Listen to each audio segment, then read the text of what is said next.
Yeah, DB. Oh, just cleaning out the deadwood. Okay. Look, Mr. Cannell, I just can't afford to be without work right now, not even for a day. I've got a mother and 2 kid sisters. More good luck telegrams. Well, you know how it is. I've just got to keep on working, see? Sorry, sister. I was sent down here to clean house. I told you I can't use your column anymore. It's lavender and no lace. Send those other people in.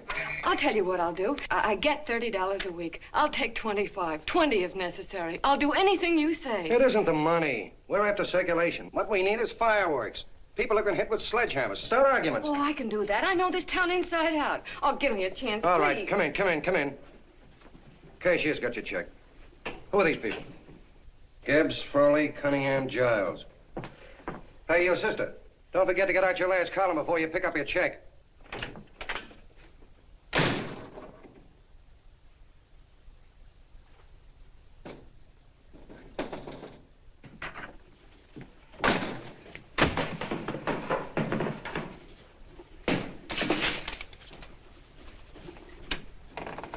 You're a couple of sticks shy in your column, man. Big rich slob like D.B. Norton buys a paper and 40 heads are chopped off.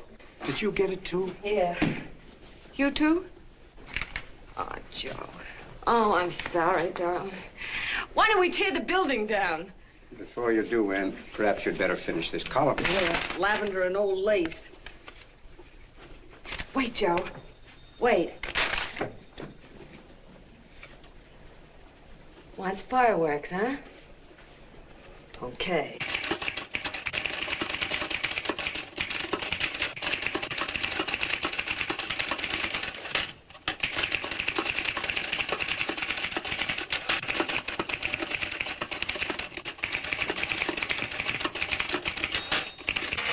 Here.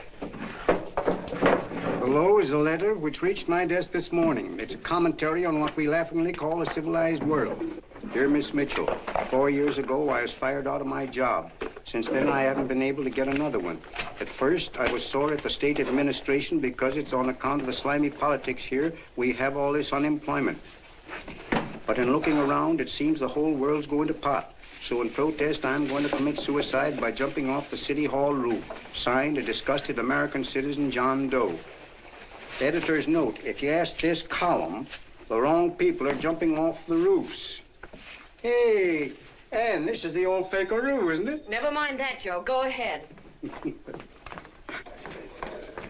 Sorry,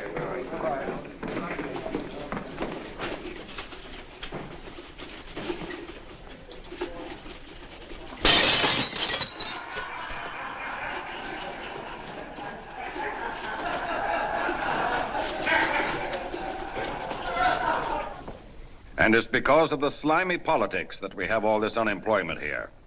There it is. That's D.B. Norton's opening attack on the governor. Why, Jim, it's just a letter sent into a column. No, I can smell it. That's Norton. Good morning, gentlemen. Good morning, Governor. Morning, Governor. You're rather early. Governor, did you happen to see this in a new bulletin? Yes. I had it served with my breakfast this morning. Jim thinks it's D.B. Norton at work. Of course it is. Oh, come, Jim. That little item, D.B. Norton does things in a much bigger way. This is his opening attack on you, Governor. Take my word for it. What did he buy a paper for? Why did he engage a high-pressure editor like Cannell for? He's in the oil business. I tell you, Governor, he's after your scalp. All right, Jim, all right. Don't burst a blood vessel. I'll look into it. Will you get me Spencer of the Daily Chronicle, please? Yes, I saw it, Governor. If you ask me, that's a phony letter. Why, that gag has got whiskers on it. Okay, I'll get the mayor and maybe the Chamber of Commerce to go after them. Get Mayor Lovett on the phone. Sorry, the mayor's busy on the other phone. Yes, I know, Mrs. Brewster. It's a terrible reflection on our city. I've had a dozen calls already. Spencer of the Chronicle. Hold him. Just a minute. Yes, Mrs. Brewster. I'm listening. I insist that this John Doe man be found and given a job at once. Now, if something isn't done about it, I'll call out the whole auxiliary. Yes, and the junior auxiliary, too. We'll hold a meeting and see that it is. Yes, Spencer? Who? The governor? Well, what about me? It's my building he's jumping off of, and I'm up for re-election, too. What are you doing? Get Cannell at the bulletin. Why, he's liable to go right past my window. Get me Cannell. What was that? What? Out the window. Something just flew by. I didn't see anything. Well, don't stand there, you idiot. Go and look. Open the window. Oh, why did he have to pick on my building? Is there a crowd in the street? No, sir. Then maybe he's caught on a ledge. Look again. Will not tolerate I think it must have been a seagull. A seagull? What's a seagull doing around the city hall? That's a bad omen, isn't it? Oh, no, sir. The seagull is a lovely bird. It's all right, Mrs. Brewster. It was just a seagull. Can I help? Nothing's happened yet. No, I'm watching. Don't worry, Mrs. Brewster. Just leave it all to me. Spencer, I'll call you back. Hello, Canal? What are you doing? This is the mayor. Yes, Mayor Lovett. How many times are you going to call me? I've got everybody and his brother and sister out looking for him. Did you see the box I'm running? An appeal to John Doe. Think it over, John. Life can be beautiful, says Mayor. If you need a job, apply to the editor of this paper and so forth and so forth. Okay, Mayor, I'll let you know as soon as I have something. What? Well, pull down the blinds. Went up to Miss Mitchell's house, boss. Boy, she's in a bad way. Where is she? Hey, do you know something? She supports a mother and 2 kids. What do you know about that? Did you find her? No. Her mother's awful worried about her. When she left the house, she said she was going on a roaring drunk. The girl, I mean. Go out and find her. Sure. Hey, but the biggest thing I didn't tell you, her old man's Hello? Doc Mitchell. You know the doctor Yeah. saved my mother's life and wouldn't take any money for it? You remember that. Okay, boss, I'll go and look for her. Holy smokes, Commissioner, you've had 24 hours. Okay, Hawkshaw, grab a pencil. Here it is again. About 5'5", brown eyes, light chestnut hair, and as fine a pair of legs as ever walked into this office. Did you want to see me? No. I've had the whole Army and Navy out searching for you because that's a game we play here every day. I remember distinctly being fired. That's right. But you have a piece of property that still belongs to this newspaper, and I'd like to have it. What's that? The letter. What letter? The letter from John Doe. Oh, The whole town's in an uproar. We've got to find him, and the letter's the only clue. there is no letter. We'll get a handwriting expert to... What? There is no letter. Say that again. There's no letter. I made it up. You made it up. Mm-hmm. You said you wanted fireworks. Don't you know there are 9 jobs waiting for this guy? 22 families want to board him free. 5 women want to marry him, and the mayor's practically ready to adopt him, and you... Just call the morgue, boss. They said there's a girl there. Shut up. Ann! Say, why didn't you... Beanie. Only one thing to do, Hank. Drop the whole business quickly. How? Run a story. Say John Doe was in here and is sorry he wrote the letter and... That's right. They've got it, sure. He came in here, and I made him change his mind. Bulletin editor saves John Doe's life. Why, it's perfect. I'll have Ned write it up. Oh, Ned, I got a story I want you to... Wait a minute. Listen, you great, big, wonderful genius of a newspaper man. You came down here to shoot some life into this dying paper, didn't you? Well, the whole town's curious about John Doe, and boom, just like that, you're going to bury him. There's enough circulation in that man to start a shortage in the ink market. In what, man? John Doe. What John Doe? John Doe, the one I made up. Look, genius, now look. Suppose there was a John Doe and he walked into this office. What would you do? Find him a job and forget about the whole business, I suppose, huh? Not me. I'd make a deal with him. A deal? Sure, when you get hold of a stunt that sells papers, you don't drop it like a hot potato. Well, this is good for at least a couple of months. You know what I'd do? Between now and, let's say, Christmas when he's gonna jump, I'd run a daily on. Starting with his boyhood, his schooling, his first job. A wide-eyed youngster facing a chaotic world. The problem of the average man, of all the John Does in the world. Now, then comes the drama. He meets discouragement. He finds the world his feet of clay. His ideals crumble. So what does he do?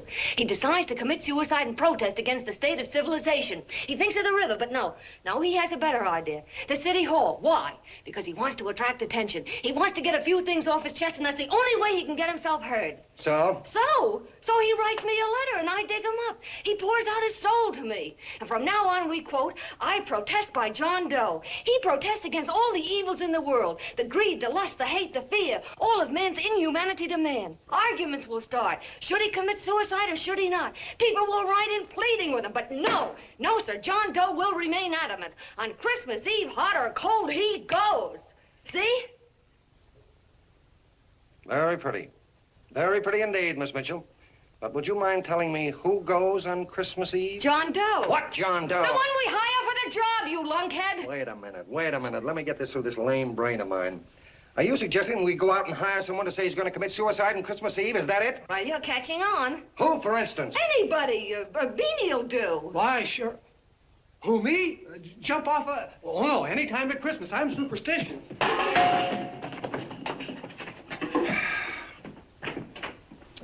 Miss Bishop, do me a favor. Will you go on out and get married and have a lot of babies, but Stay out of newspaper business. Better get that story in, Hank. It's getting late. You're supposed to be a smart guy. If it was raining $100 bills, you'd be out looking for a dime you lost someplace. Holy smokes, wasting my time listening to this mad woman. Look, Chief, look at the Chronicle. It's running on John Doe. They say it's a fake. Why, the no good the John Doe story, amateur journalism. It's palpably phony. It's a wonder anyone is taking it serious. What do you think of those guys? That's fine. That's fine. Now fall right into their laps. Go ahead. Say John Doe walked in and called the whole thing off. You know what that's going to sound like on top of this. That's all, Ned. Thank you. All right. Amateur journalism, huh? Why, that bunch of sophomores, I can teach them more about... Hey, boss, get a load of this. What? Look. What do they want? They all say they wrote the John Doe letter. Oh, they all wrote the letter. Tell them all to wait. Look, Mr. Cannell, one of those men is your John Doe. They're desperate and will do anything for a cup of coffee. Pick one out and you can make the Chronicle eat their words. I'm beginning to like this. If you ask me, Hank, you're playing around with dynamite. No. The gal's right. We can't let the Chronicle get the laugh on us. We've got to produce a John Doe now. Amateur journalism, huh? I'll show those guys. Sure, and there's no reason for them to find out the truth either, because naturally, I won't say anything. Okay, sister, you get your job back. Plus a bonus. What bonus? Oh, the bonus of $1,000 the Chronicle was going to pay me for this little document. You'll find it says that I, Ann Mitchell, hereby certify that the John Doe letter was created by me. I can read. Sorry. You think this is worth $1,000, do you? Oh, the Chronicle would consider it dirt cheap. Packs everything, including a gun. Okay, sister, you got yourself a deal. Now let's take a look at the candidates. The one we pick has got to be the typical average man. Typical American that can keep his mouth shut. Show me an American who can keep his mouth shut and I'll eat him. Okay, Beanie, bring him in one at a time.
Did you write that letter to Miss Mitchell? No, I didn't. What are you doing up here, then? Well, the paper says there were some jobs around loose. Thought there might be one left over. Had any schooling? Yeah, a little. What do you do when you work? I used to pitch. Baseball? Yeah, till the wing went bad. Where'd you play? Bush leagues, mostly. How about family? Got any family? No. Oh, just traveling through, huh? Yeah, me and a friend of mine. He's outside. Looks all right. It's perfect, a baseball player. What could be more American? I wish he had a family, though. Be less complicated without a family. Look at that face, it's wonderful. They'll believe him. Come on. What's your name? Willoughby. John Willoughby. Long John Willoughby, they called me in baseball. Would you like to make some money? Yeah, maybe. Would you be willing to say you wrote that letter and stick by it? I get the idea. Yeah, maybe. That's our man. He's made to order. I don't know. He don't seem like the kind of a guy that'd fall in line. When you're desperate for money, you do a lot of things, Mr. Cannell. He's our man, I tell you. He's fainted. On, Get the water quickly. Hurry up, Pop. Oh. Right here, sit down. You all right? Yeah, I'm all right. How many is that, 6?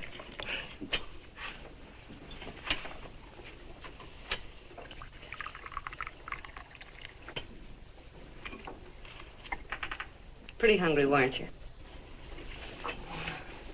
All this John Doe business is batty, if you ask me. Well, nobody asked you. Trying to improve the world by jumping off buildings. You couldn't improve the world if the buildings jumped on you. Don't mind the colonel. He hates people. He likes you well enough to stick around. Well, that's because we both play doohickeys.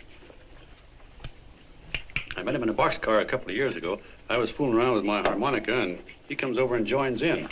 I haven't been able to shake him since.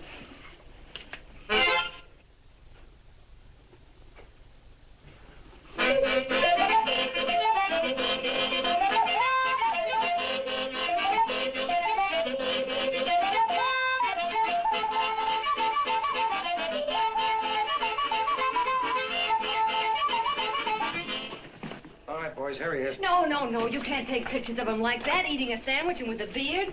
But he's going to jump off a building. Yes, but not because he's out of a job. That's not news. This man's going to jump as a matter of principle. Well, maybe you're right. We'll clean him up and put him in a hotel room under bodyguards. We'll make a mystery out of him. Did you speak to Mr. Norton? Thinks it's terrific. Says for us to go the limit. Wants us to build a bonfire under every big shot in the state. Oh, swell. Is that the contract? Yeah. What's he doing here? Friend of his. They play duets together. Duets? But can we trust him? Oh. I trust him.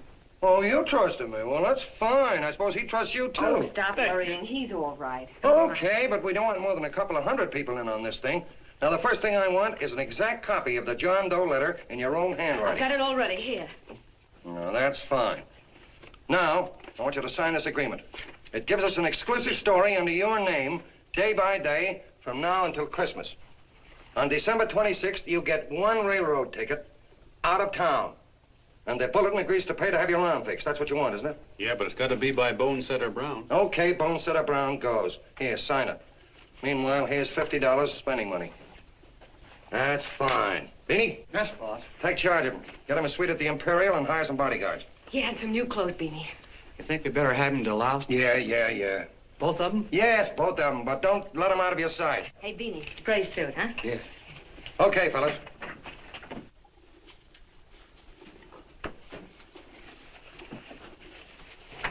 Take it easy, John Doe. And you start pounding that typewriter. Oh, boy, this is terrific. No responsibilities on our part, just statements from John Doe, and we can blast our heads off. Before you pop too many buttons, don't forget to make out that check for $1,000. Okay, fellas, now let me see. You sit outside the door. Nobody comes in, see? You two fellas sit in here. Hey, pretty nifty, huh? You ain't gonna get me to stay here. Sure you are. No, sir. That spot under the bridge where we slept last night's good enough for me.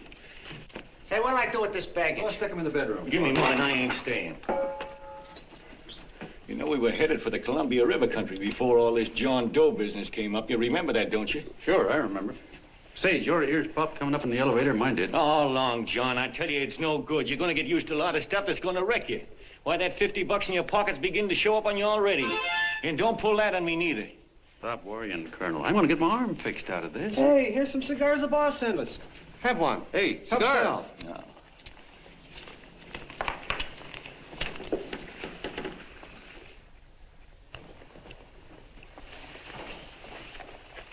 Say, I'll bet you even the major leaguers don't rate an outfit like this. Here, make yourself comfortable. Paper? I don't read no papers, and I don't listen to radios either. I know the world's been shaped by a drunken barber, and I don't have to read it. I've seen guys like you go under before. Guys that never had a worry. Then they got a hold of some dough and went goofy. The first thing that happens Hey, to did a you guy... get a load of the bedroom? No. The first thing that happens to a guy like that, he starts wanting to go into restaurants and sit down at a table and eat salads and cupcakes and tea. Boy, what that kind of food does to your system.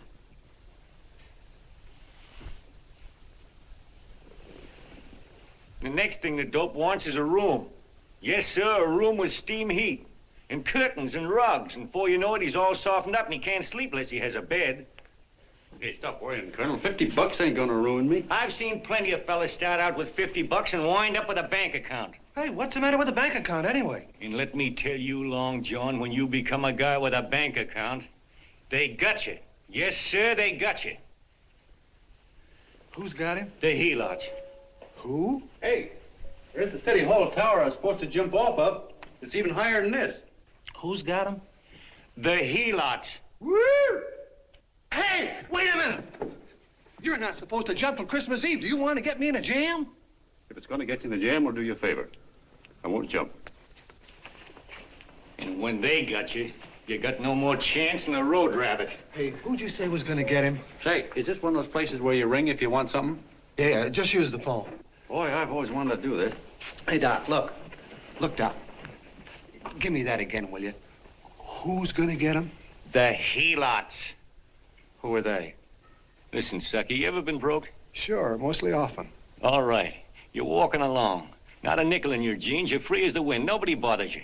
Hundreds of people pass you by in every line of business. Shoes, hats, automobiles, radios, furniture, everything. And they're all nice, lovable people. And they let you alone. Is that right? Then you get a hold of some dough, and what happens? All those nice, sweet, lovable people become helots. A lot of heels. They begin creeping up on you, trying to sell you something. They get long claws, and they get a stranglehold on you. And you squirm, and you duck, and you holler, and you try to push them away, but you haven't got a chance. They got you. First thing you know, you own things. A car, for instance. Now your whole life is messed up with a lot more stuff. You get license fees, and number plates, and gas, and oil, and taxes, and insurance, and identification cards, and letters, and bills, and flat tires, and dents, and traffic tickets, and motorcycle cops, and courtrooms, and lawyers, and fines, and a million and one other things. And what happens? You're not the free and happy guy you used to be. You gotta have money to pay for all those things. So you go after what the other fellas got. And there you are. You're a helot yourself.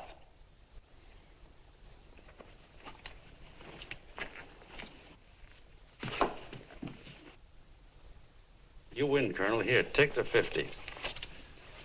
Go out and get rid of it. You bet I will, just as fast as I can. I'm gonna get some canned goods, a fishing rod, and the rest I'm gonna give away. Give away? Hey, get me a pitcher's glove. I gotta get some practice. Say, he's giving it away. I'm going to get me some of that. Hey, come back here, you helot. Will you send up 5 hamburgers with all the trimmings, 5 chocolate ice cream sodas, and 5 pieces of apple pie? No, apple with cheese. Yeah, thanks.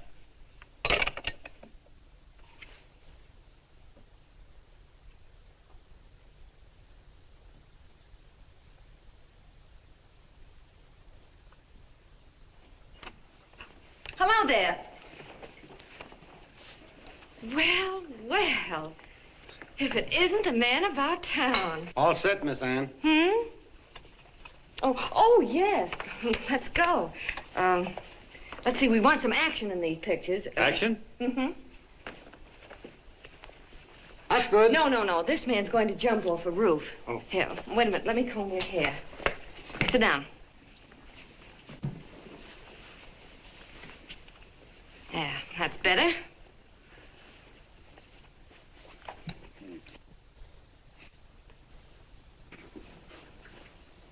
You know, he's got a nice face, hasn't he? Yeah, he's pretty. Yeah, sit down. Quiet, egghead.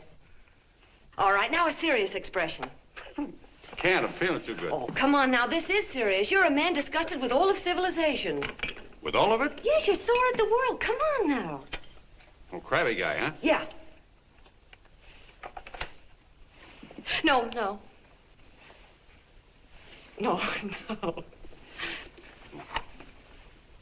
No, look. You don't have to smell the world.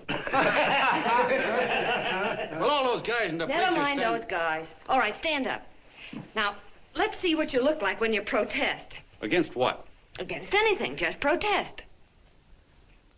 You got me. Oh, look, I'm the umpire, and you just cut the heart of the plate with your fast one, and I called it a ball. What would you do? Oh, you did, huh? Yeah. Why can't you call him right, you boneheaded... Grab it, Eddie, grab it!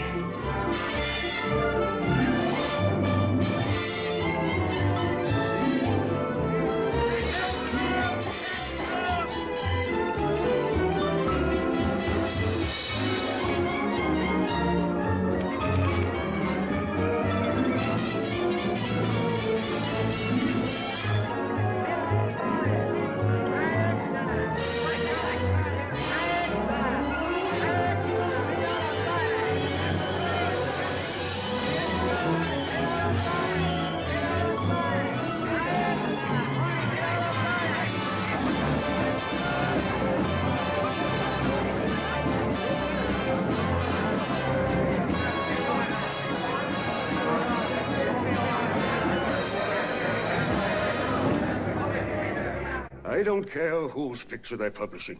I still say that this John Doe person is a myth, and you can quote me on that. And I'm going to insist on his being produced for questioning. You know as well as I do that this whole thing is being engineered by a vicious man with a vicious purpose, Mr. D.B. Norton.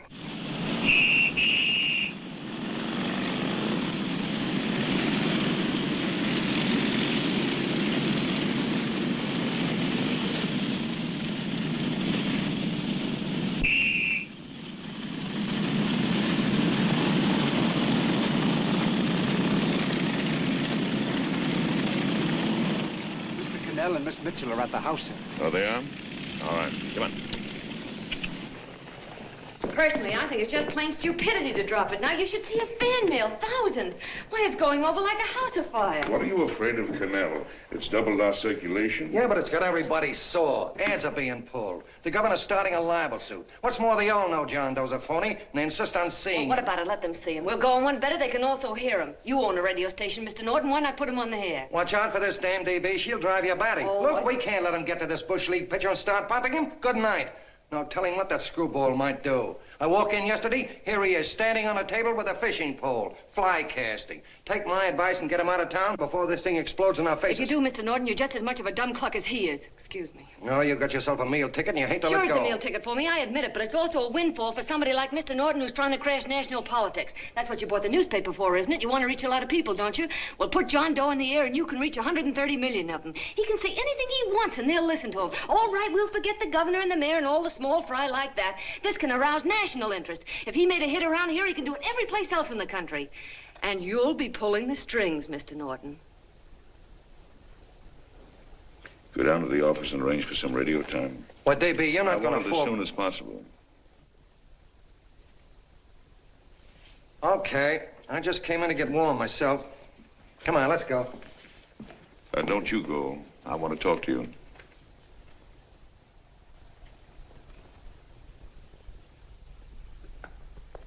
Sit down.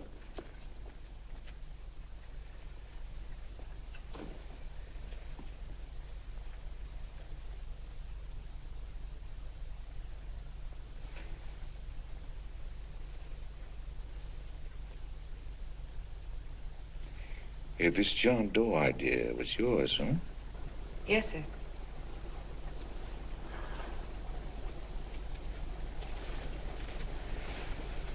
How much money do you get? $30. $30. Well, what are you after? I mean, what do you want? A journalistic career? Money. Money? Well, I'm glad to hear somebody admit it. Do you suppose you could write a radio speech that would put that fellow over? Oh, I'm sure I can. Do it, and I'll give you $100 a week. $100? That's only the beginning. You play your cards right, and you'll never have to worry about money again. Oh, I knew it. Hello. Hello. Whenever there's a pretty woman around. This is my nephew, Ted Sheldon, Miss Mitchell. How do you do? How do you do? All right, Casanova, I'll give you a break. See that Miss Mitchell gets a car to take her home. Always reading my mind, aren't you? Thank you very much for everything.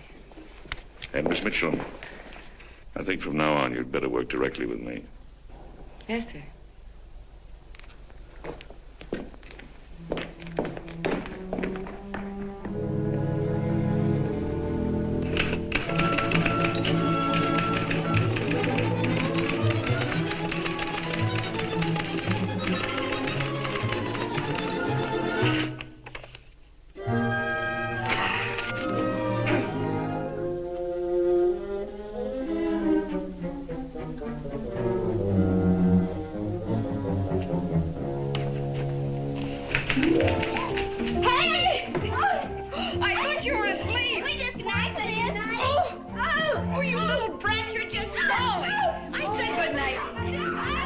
Come, children.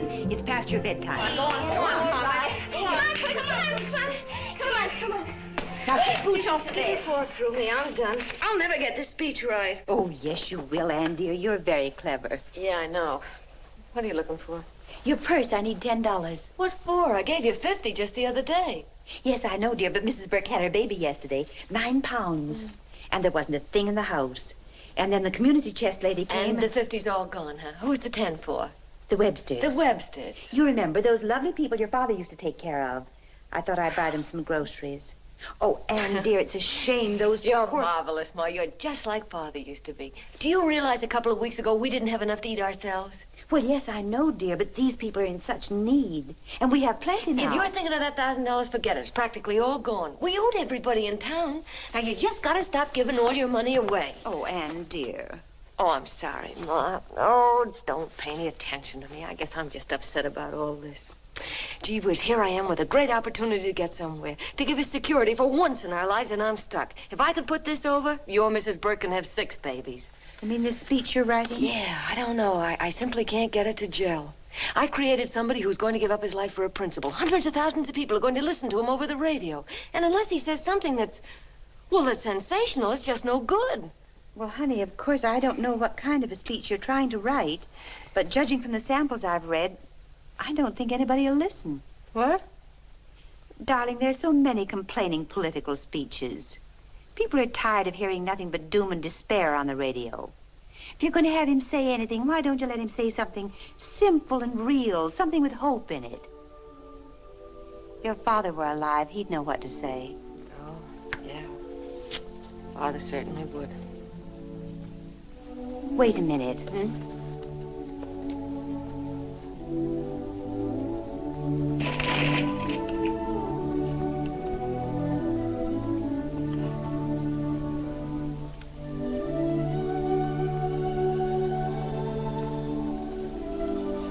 That's your father's diary, Anne. Father's... I never knew he had a diary. There's enough in it for 100 speeches. Things people ought to hear nowadays. You'll be careful of it, won't you, dear? It's always helped to keep your father alive for me. You bet I will, Ma. Wait a minute. John Doe don't want to sign no autographs. Well, what does he do all day? What does he do all day? He's writing out his memories. Sorry, lady, you can't see Mr. Doe. He wants to be alone. No, he just sits around all day and commutes with himself.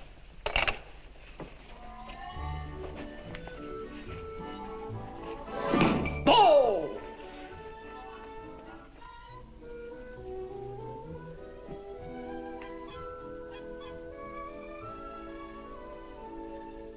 I don't know how you're going to stand it around here till after Christmas.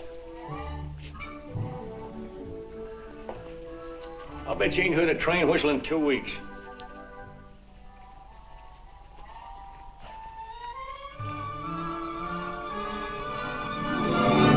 Steve, right!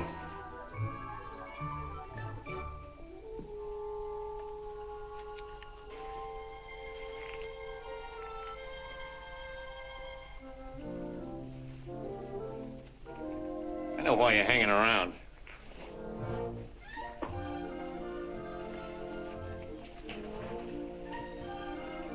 You're stuck on the girl. That's all a guy needs is to get hooked up with a woman.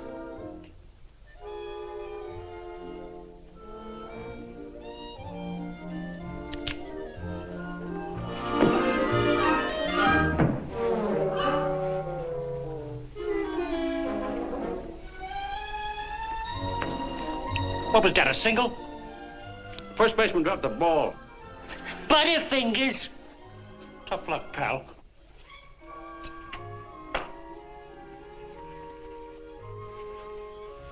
Guy has a woman on his hands. First thing he knows, his life is balled up with a lot more things. Furniture and...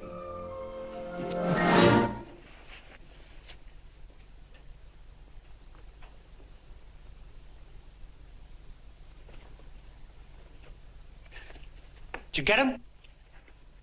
You're out. Swell. What's this, the end of the 8th? 9th.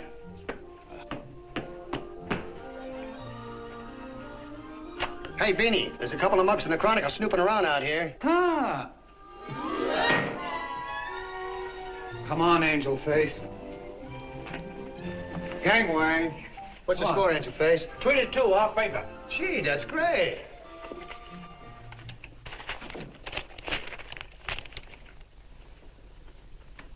Hey, you got swell form there. Must have been a pretty good pitcher. Pretty good. Say, I was just about ready for the major leagues when I chipped a bone in my elbow. I got it pitching a 19-inning game. 19? Yeah. There was a major league scout there watching me, too. And he came down after a game with a contract. You know what? I couldn't lift my arm to sign it. I'll be okay, though, as soon as I get it fixed up. It's too bad. What do you mean, too bad? Huh?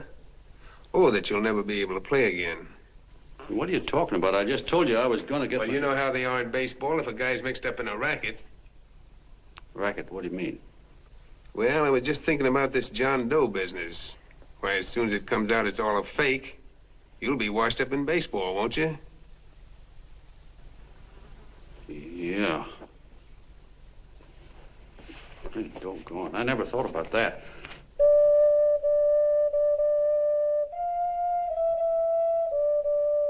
Gosh. And another thing, what about all the kids in the country? The kids that idolize ball players. What are they gonna think about you? Yeah. Hey, Colonel. Did you hear that? I gotta figure some way out of this thing. The elevators are still running. I know one way you can do it. How? Well, when you get up there on the radio, all you have to do is to say the whole thing's a frame-up. Make you a hero sure as you're born. Yeah, but how am I gonna get my arm fixed? Well, that's a cinch. I know somebody that'll give you $5,000 just to get up on the radio and tell the truth. $5,000? Yeah, $5,000, and he gets it right away. You don't have to wait till Christmas. Look out, Long John. They're closing in on you. Say, who's putting up this dough? Fellow runs the Chronicle. Here's the speech you make, and it's all written out for you.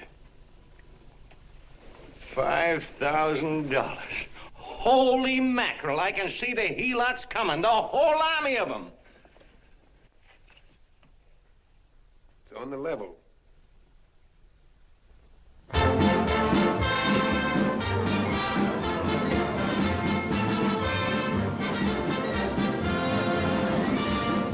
No, I'm sorry. Tickets for the broadcast are all gone. Phone the bulletin. Sorry, no more tickets left.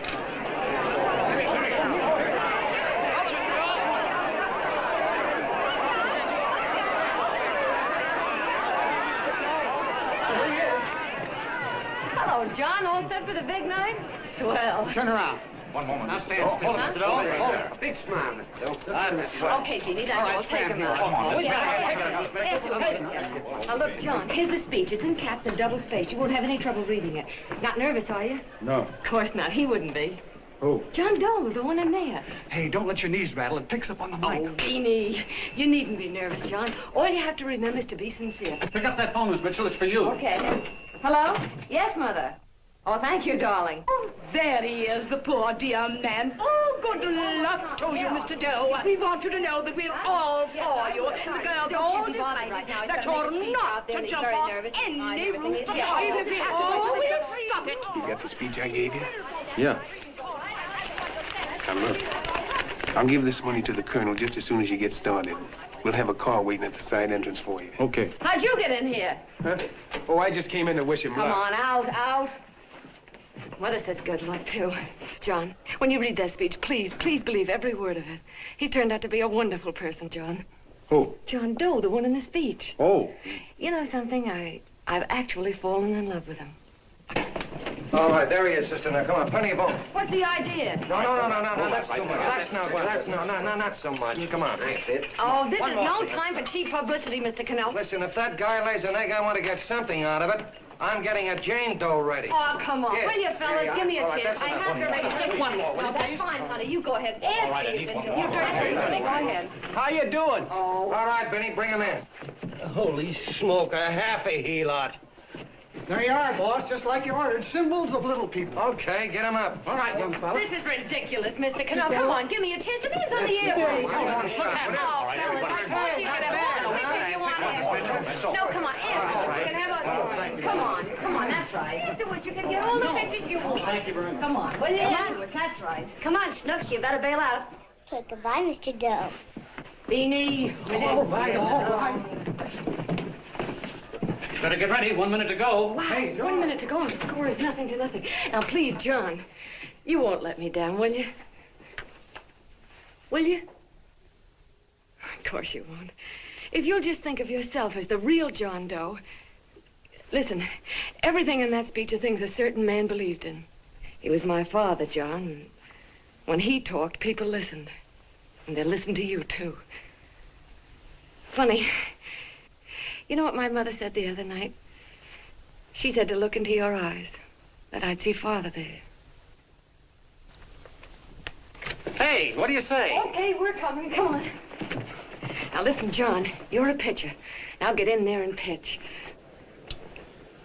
Good luck. Give him room, let him through. Come on.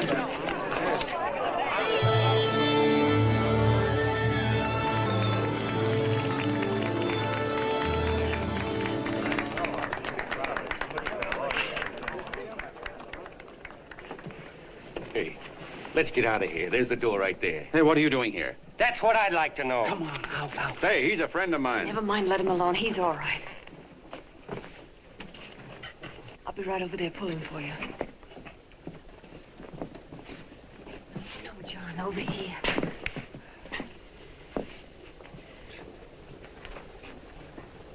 Stand by.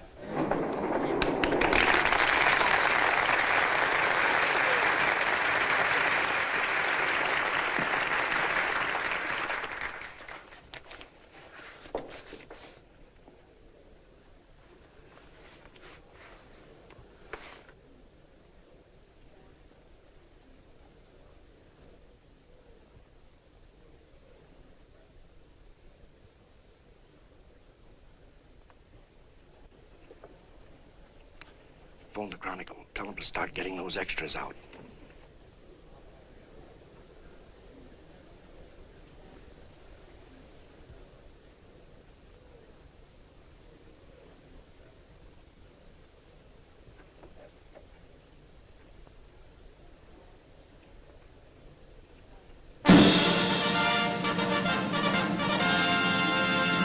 And good evening, ladies and gentlemen. This is Kenneth Fry speaking for the New Bulletin.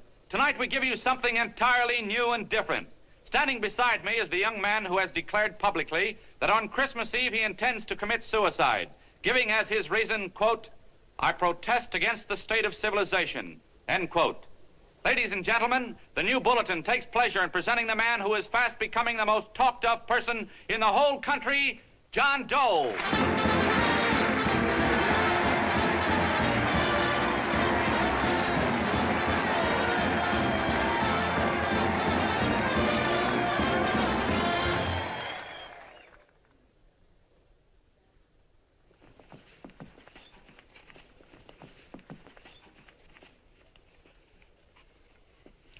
Ladies and gentlemen,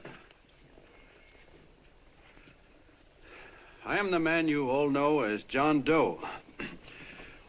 I took that name because it seems to describe the average man. And that's me. And that's me. Well, it was me before I said I was going to jump off the city hall roof at midnight on Christmas Eve. Now I guess I'm not average anymore. Now I'm getting all sorts of attention. From big shots, too. We've been double-crossed. The mayor and the governor, for instance. They don't like those articles I've been writing. You're an imposter, young fellow. That's a pack of lies you're telling. Who wrote that speech for you? Benny, get that guy. Hey, kid.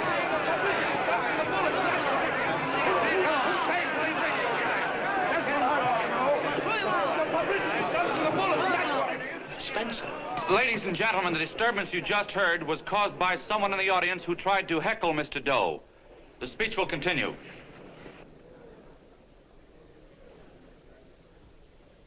Well, people like the governor and that fellow there can stop worrying. I'm not going to talk about them. I'm going to talk about us. The average guys, the John Does. If anybody should ask you what the average John Doe is like, you couldn't tell him because he's a million and one things. He's Mr. Big and Mr. Small. He's simple and he's wise. He's inherently honest, but he's got a streak of larceny in his heart. He seldom walks up to a public telephone without shoving his finger into the slot to see if somebody left a nickel there.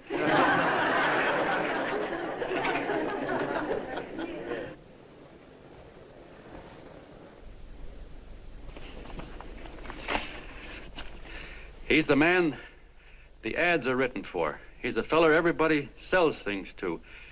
He's Joe Dokes, the world's greatest stooge and the world's greatest strength.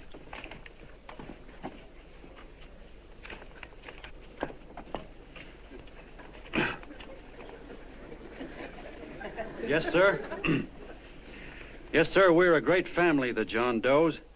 We are the meek who are supposed to inherit the earth. You'll find us everywhere. We raise the crops, we dig the mines, work the factories, keep the books, fly the planes, and drive the buses. And when a cop yells, "Stand back there, you," he means us, the John Does. Well, what kind of a speech is that? Didn't you read it? We've existed since time began. We built the pyramids. We saw Christ crucified, pulled the oars for Roman emperors, sailed the boats for Columbus, retreated from Moscow with Napoleon, and froze with Washington at Valley Forge. Yes, sir. We've been in there dodging left hooks since before history began to walk. In our struggle for freedom, we've hit the canvas many a time, but we always bounce back because we're the people, and we're tough.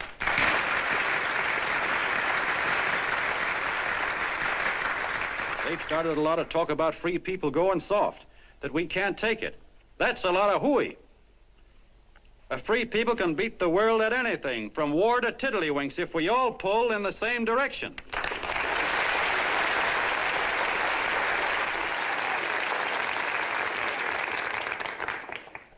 I know a lot of you are saying, "What can I do? I'm just a little punk. I don't count." Well, you're dead wrong. The little punks have always counted, because in the long run, the character of a country is the sum total of the character of its little punks.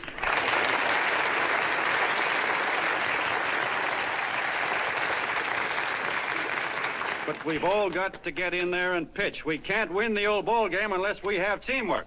And that's where every John Doe comes in. It's up to him to get together with his teammate. And your teammate, my friends, is the guy next door to you. Your neighbor. He's a terribly important guy, that guy next door. You're going to need him, and he's going to need you, so look him up. If he's sick, call on him.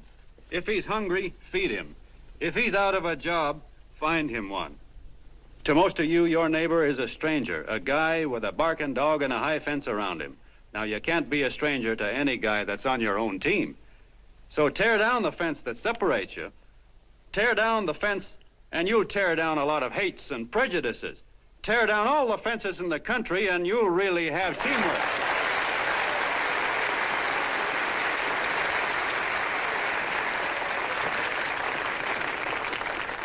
I know a lot of you are saying to yourselves, he's asking for a miracle to happen. He's expecting people to change all of a sudden. Well, you're wrong. It's no miracle. It's no miracle because I see it happen once every year, and so do you, at Christmas time.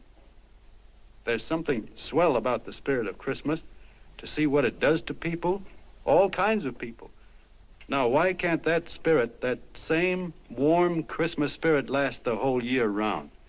Gosh, if it ever did, if each and every John Doe would make that spirit last 365 days out of the year, we'd develop such a strength, we'd create such a tidal wave of goodwill that no human force could stand against it.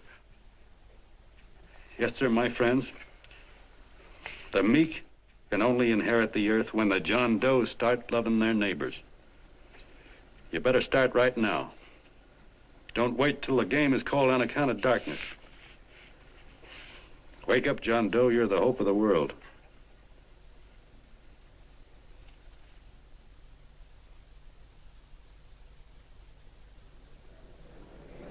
John, you were wonderful.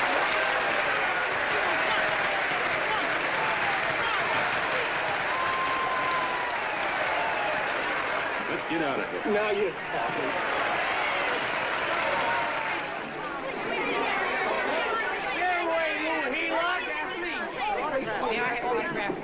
Please, hey!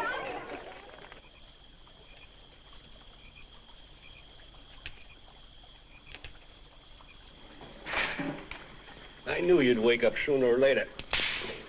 Boy, am I glad we got out of that mess. I had the $5,000 sewed up. Could have been on my way to old Doc Brown. You're a pitcher, John, she says. Now, go in there and pitch. What a sucker. Yeah, she's a heel-out just like the rest of us. Lucky you got away from her. What was I doing up there making a speech anyway? Me, huh? Geez, the more I think about it, the more I could... Tear down all the fences. Why, if you tore one picket off of your neighbor's fence, he'd sue you. $5,000 had it right in my hand. What do you mean he ran away? Well, go after him, find him. That man is terrific.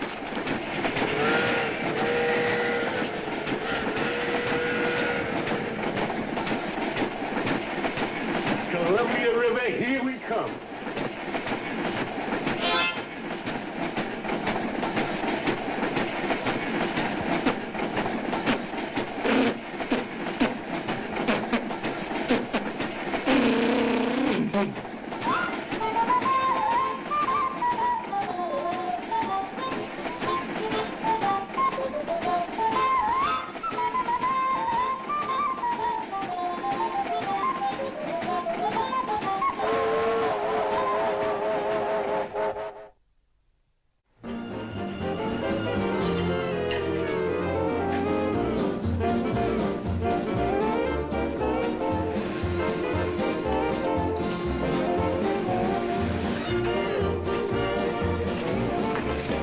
Jitterbugs.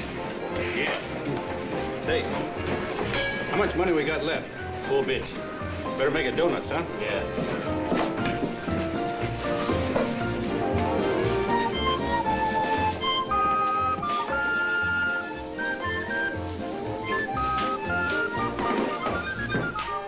What'll it be, gents? Have you got a couple of steaks about that big and about that thick? Yeah, with hash brown potatoes and tomatoes and apple pie and ice cream and coffee. And donuts, I know. Hey, Ma, Seekers, a pair. Fingers a pair coming up. Glad he took the tea out of that.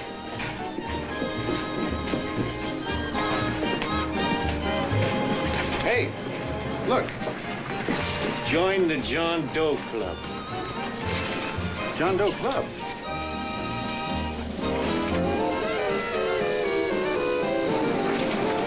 Uh-oh.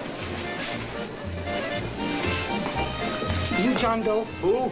John Doe. Ah, you need glasses, buddy. Oh, but it's a spitting image of John Doe. Yeah, but his name is Willoughby. I'm John Willoughby. I'm a baseball player. Sure. Oh, no, I'd know that voice anyway. You can't kid me. You John Doe. Hey, Ma! Ma! That's John Doe. John Doe? Yeah, sitting right there, big as life. Who'd you say it was? John Doe, the big guy there. Pictures in the paper. That's John Guy. John Doe. John Doe. Sitting right there, John Doe. Hey, operator. Dan's Beanery. Look, call everybody in town. John Doe was just in my place.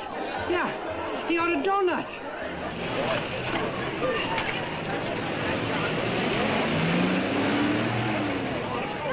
John Doe.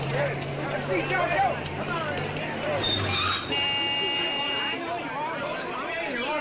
John Doe, we're all neighbors. But my office is packed like a sardine box. What does John Doe look like, Mr. Mayor? Oh, he's one of those great big outdoor type men. No, you can't see him. You didn't vote for me the last time. Shame on you. What are you doing there? Get off my front porch anyhow. Mr. Norton come yet? Oh, well, I wonder where he's at. What's keeping him? He should have been here 15 minutes ago. Oh, there he comes now. Now, everybody on your dignity. Don't do anything to disgrace us. A little town, but we got to show off. Better let me talk to him. All right, but present it to him as a great cause for the common man. Ah, here he comes. Now, give him room down there. Give him room, folks. Come on now. Come on, here it comes. Here it comes. Here's Mr. Norton. How do you do, Mr. Norton? I'm Mayor Hawkins. Here's Mr. Norton. Let me go, you darn fool. I'm the mayor. Mr. Norton. Mr. Norton. Mr. Norton. I'm Mayor Hawkins. Your office telephoned me to hold him. Well, that's fine. How is he? Oh, he's fine. He's right in my office there. You know, it's a great honor having John Doe here, and you too. Haven't had so much excitement since the old City Hall burned down. People are so excited that nearly tore his clothes off. Oh, Matilda, darling, phone the newspapers, tell them Mr. Norton's here. Step right inside, Mr. Norton. My office. Very comfortable here, Mr. Norton. Just had it air conditioned. Gangway, please. Make room for Mr. Norton. Gangway. Gangway. Here he is, Mr. Norton. Well taken care of. The neighbors are serving him a light lunch. Hello, John. Well, Mr. Mayor, if you don't mind, we'd like to talk to him alone. Why, certainly, certainly. All right, everybody. Clear out. Everybody, quickly now. Come on. Come on. That's All right. Don't argue with me here. Wait till we get home. Don't you push me around like that. Even though I'm your wife, you can't push me around. Look, Mr. Norton, I think you got a lot of nerve having those people hold us here. There's nobody holding you here, Mr. Doe. It's only natural There's that nobody holding us here. Let's get going. Incidentally, my name isn't Doe, it's Willoughby. Look, John, something terribly important's happened. They're forming John Doe clubs. We know of 8 already, and they say that there's John Doe clubs? What for? To carry out the principles you talked about in your radio speech. I don't care what they're forming. I'm on my way, and I don't like the idea of being stopped either. Oh, but you don't know how big this thing is. You should see the thousands of telegrams we've received and what they're saying about you. Look, it started as a circulation stunt, didn't it?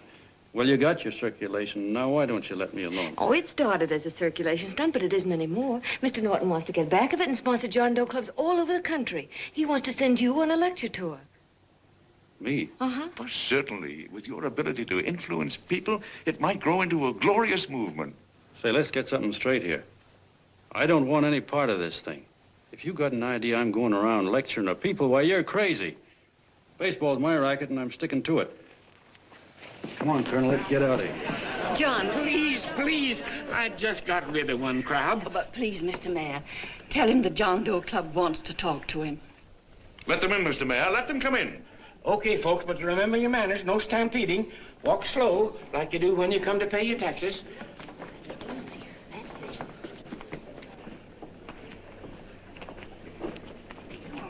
Okay. All right, give me a chance. Come right in.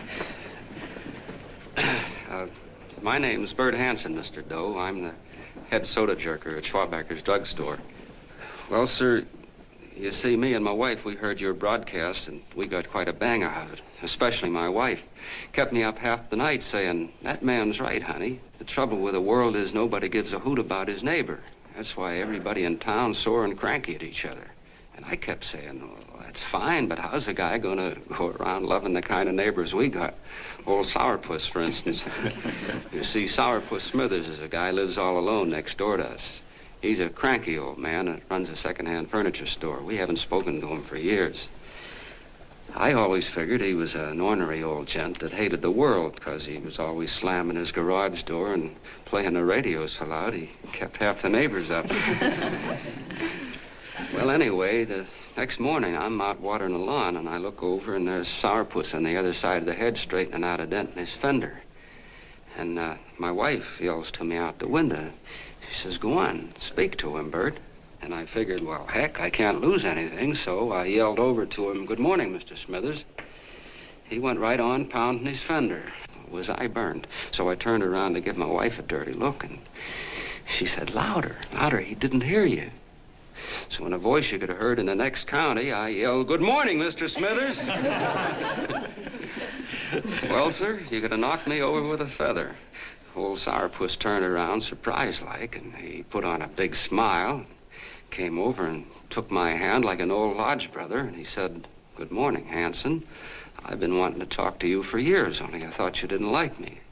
And then he started chatting away like a happy little kid, and he got so excited his eyes all... Well, Mr. Doe, before we got through, I found out Smithers is a swell egg, only he's pretty deaf, and that accounts for all the noises. And he says it's a shame how little we know about our neighbors. And then he got an idea.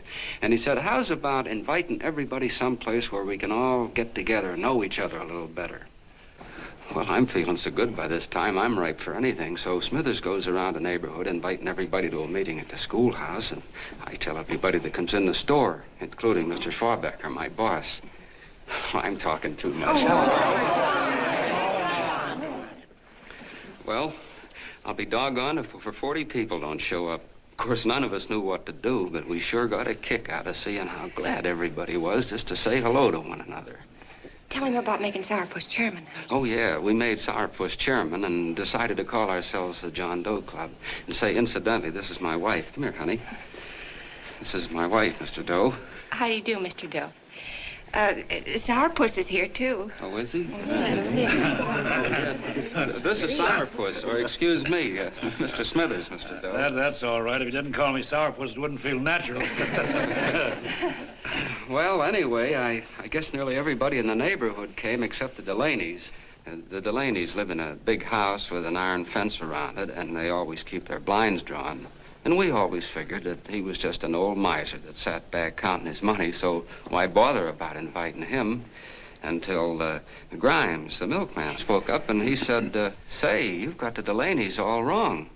And then he tells us about how they canceled their milk last week and how when he found a note in the bottle, he got kind of curious-like and he sort of peeked in under the blinds and found the house was empty. If you ask me, he says, they're starving. Old man Delaney has been bringing his furniture over to my place at night, one piece at a time, and selling it. Yeah. And, well, sir, a half dozen of us ran over there to fetch him, and we brought him to the meeting. And what a reception they got. Why, everybody shook hands with him and made a fuss over them, and, well, finally, Mr. and Mrs. Delaney just sat right down and cried. And then we started to find out about a lot of other people. Yeah, sure. Well, you know Grubel, for instance. Grubel's here. See? Yeah, that's a... Of course, you don't know Grubel, but he's the man that everybody figured was the worst no-account in the neighborhood because he was living like a hermit and nobody would have anything to do with him. That isn't little Murphy. The postman told us the truth. Why, Grubel, he says, he lives out of garbage cans because he won't take charity, because it'd ruin his self-respect, he says. Just like you said on the radio, Mr. Doe. Well, sir, about a dozen families got together and gave Grubel a job watering their lawns. Isn't that wonderful? And then we found jobs for 6 other people, and they've all gone off for relief. Yeah, and my boss, Mr. Schwabecker, made a job in his warehouse for old man Delaney. And he gave you that $5 raise. Yeah, wasn't that swell? Why, Bert, I feel slighted. I'd like to join, but nobody asked me. I'm sorry, Mayor, but we voted that no politician could join. Just the John Does of the neighborhood, because you know how politicians are. Well, the reason we wanted to tell you this, Mr. Doe, was just to give you an idea of what you started. And from where I'm sitting, I don't see any sense in you jumping off any building. No. Well, thank you for listening. Goodbye, Mr. Doe. You're a wonderful man, and it strikes me you can be mighty useful walking around for a while. Hey, goodbye, Mr. Doe. Goodbye, Mr. Doe.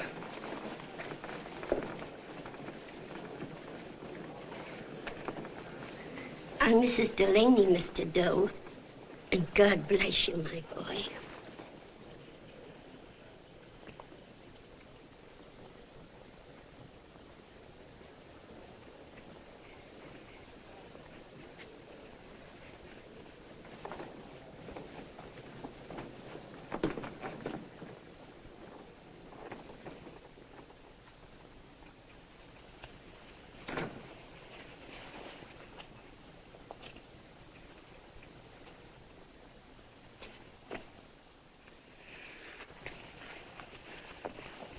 Gee whiz, I'm all mixed up.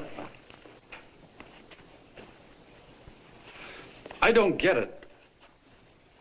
Look, all those swell people think I'm going to jump off a building or something. I never had any such idea.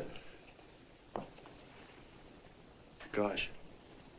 The fellow'd have to be a mighty fine example himself to go around telling other people how to... Say, look, what happened the other night was on account of Miss Mitchell here. She wrote the stuff.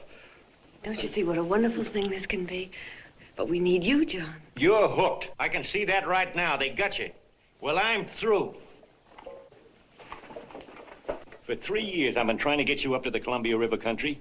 First, it was your glass arm. Then it was the radio. And now it's the John Doe clubs. Well, I ain't waiting another minute. Gangway, you helots. Hey, Colonel, wait a minute. Oh, please. Hey, Colonel! I want you personally to go along with John Doe and Miss Mitchell and handle the press and the radio. Me? Yes, I don't want to take any chances. And Johnson. Yes, Stevie? Your crew will do the mop-up job. They'll follow John Doe into every town, see that the clubs are properly organized and the charter's issued. Right. There are only 8 flags up there now. I want to see that map covered before we get through.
like wildfire.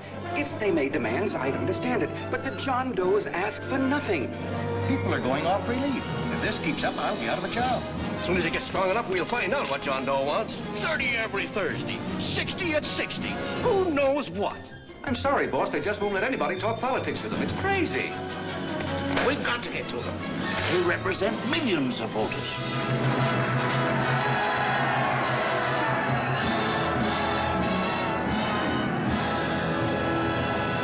I tell you, ladies and gentlemen, this thing has been nothing short of a prairie fire. We've received so many applications for charters to the John Doe clubs, we haven't been able to take care of them. I'd hate to have that many pins stuck in me.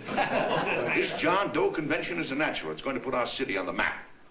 Why, over 2,400 John Doe clubs are sending delegates. Can you imagine that? You, Mr. Mayor, will be the official host. You will make the arrangements for decorating the city, parades, and a reception for John Doe when he gets home. And don't wear your high hat. No high hat? No high hat. And from you, Cannell, I want a special John Doe edition every day until the convention is over.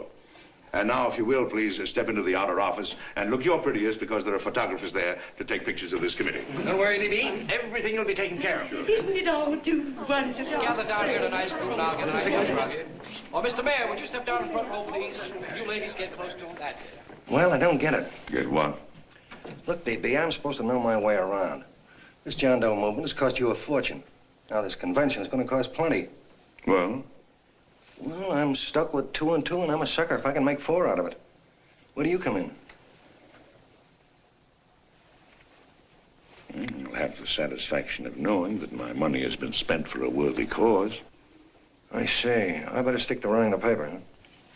I think maybe you better had. Cannell, I'd like to have the John Doe contract, all the receipts for the money we advanced him and the letter Miss Mitchell wrote, for which I gave her $1,000. Yes, sure. Well, we leave for the airport. Half an hour. Is that Johnny boy's room? Better hustle him up. He'll be ready on time. He's packing. Ah, good. Did you see his picture on the cover of Time? Yeah. I gotta give you credit, Annie girl. I've handled a good many big promotions in my time. Everything from a World's Fair to a channel swimmer. But this one has certainly got me spinning. And now a John Doe convention. Wow. Say, if you could only get him to jump off the City Hall roof on Christmas Eve, I'd guarantee you 500,000 people there. Charlie. Huh? What do you make of him? Oh, Johnny boy? Well, I don't know what angle you want, but I'll give it to you quick. Number 1, he's got great yokel appeal, but he's a nice guy. Number 2, he's beginning to believe he really wrote that original suicide letter that you made up. Number 3, he thinks that you're Joan of Arc or something. Yeah, I know.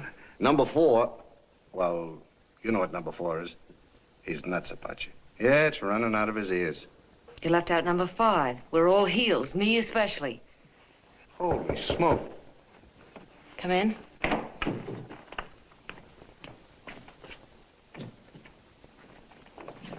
Small pack. Good. I'll go and get Beanie Boy. Okay, Charlie boy.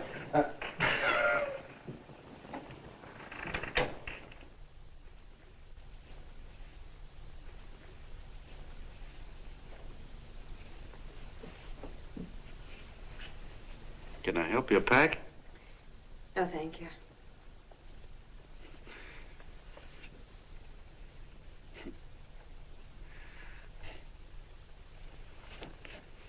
Do you care if I sit down out here?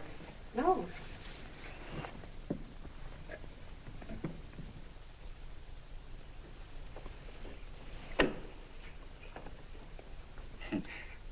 You know, I had a crazy dream last night.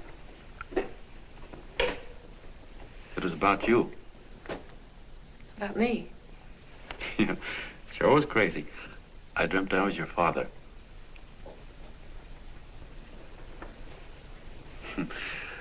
There was something I was trying to stop you from doing. So I got up out of bed and I walked right through the wall here, right straight into your room. You know how dreams are. And there you were in bed. But you're a little girl, you know, about 10. And very pretty, too. So I shook you, and the moment you opened your eyes, you hopped out of bed and started running like the devil in your nightgown. You ran right out the window there, and you ran out over the tops of buildings and roofs and everything for miles. And I was chasing you. And all the time you were running, you kept growing bigger and bigger and bigger, and pretty soon you were as big as you are now, you know, grown up.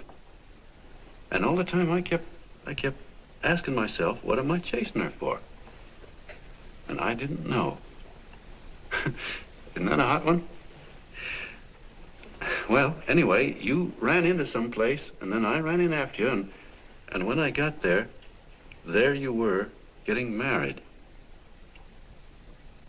And the nightgown had changed into a beautiful wedding gown. You sure look pretty, too. And then I knew what it was I was trying to stop you from doing. Dreams are sure crazy, aren't they? Well, would you like to know who it was you were marrying? Oh, a tall, handsome Ubangi, I suppose. No, not that bad. It was that fellow that sends you flowers every day. What's his name? Mr. Norton's nephew? Ted Sheldon. Yeah, that's the one. But here's the funniest part of it all. I was the fellow up there doing the marrying, you know, the justice of peace or something. You were? I thought you were chasing me. Well, yes, I was, but I was your father then, you see. But the real me, John Doe, or that is, Long John Willoughby, I was the fellow up there with the book. You know what I mean? I guess so. Then what happened? Well, I took you across my knee and I started spanking you. That is, I didn't do it. I mean, I did do it, but it wasn't me, you see. I was your father then. Well, I held you across my knee and I said, Annie, I won't allow you to marry a man that's just rich or that has his secretary send you flowers. The man you marry has got to swim rivers for you. He's got to climb high mountains for you. He's got to slay dragons for you. He's got to perform wonderful deeds for you. Yes, sir. And all the time, the guy up there, you know, with the book, me, just stood there nodding his head. And he said, go to it, Pop. Whack her one from me, because that's just the way I feel about it, too. So he said, come on down here and whack her yourself. So I came down and I whacked you a good one, see? Then he whacked you, and I whacked you another one, and we both started whacking you like... Well, if you're through whacking her, come on, let's get going. Okay, fellas, right in here. You go out the side entrance with a bunch of autograph seekers out front. We'll be down with the bags in a minute. Come on, don't make a government project out of this. Hi, Benny. When's our plane take off again? Couple of minutes. How many people do you think we've talked to already, outside the radio, I mean? Oh, I don't know. About 300,000. 300,000. What makes them do it, Ann? What makes them come and listen and get up their John Doe clubs the way they do? I've been trying to figure it out. Look, John, what we're handing them are platitudes, things they've heard 1,000,000 times. Love thy neighbor, clouds have silver linings, turn the other cheek. It's just a... Yeah, I heard them 1,000,000 times, too, but there you are. Maybe they're like me, just beginning to get an idea of what those things mean. You know, I never thought much about people before. They were always just somebody to fill up the bleachers. And the only time I worried about them is when they didn't come in to see me pitch. You know, lately I've been watching them when I talk to them. I could see something in their faces. I could feel that they were hungry for something. You know what I mean? Maybe that's why they came. Maybe they're just lonely and wanted somebody to say hello to. I know how they feel. I've been lonely and hungry for something practically all my life.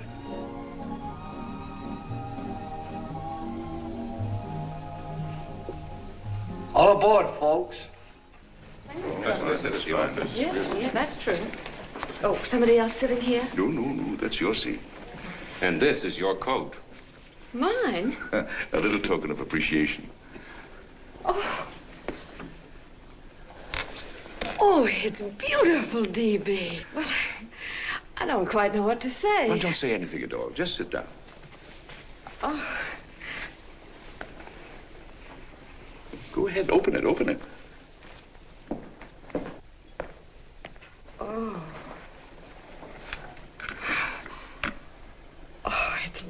Lovely. And a new contract goes with it. Well, come on, spring it. You've got something on your mind. It must be stupendous. You know, that's what I like about it. Right to the point, like that. All right, Practical Annie, here it is. Tomorrow night, before a crowd of 15,000 people and talking over a nationwide radio hookup, John Doe will announce the formation of a third party. A third party? Yes, the John Doe Party. Devoted entirely to the interests of all the John Does all over the country, which practically means 90% of the voters. He will also announce the third party's candidate for the presidency. A man whom he personally recommends, a great humanitarian, the best friend the John Does have. Mr. D.B. Norton. Yes.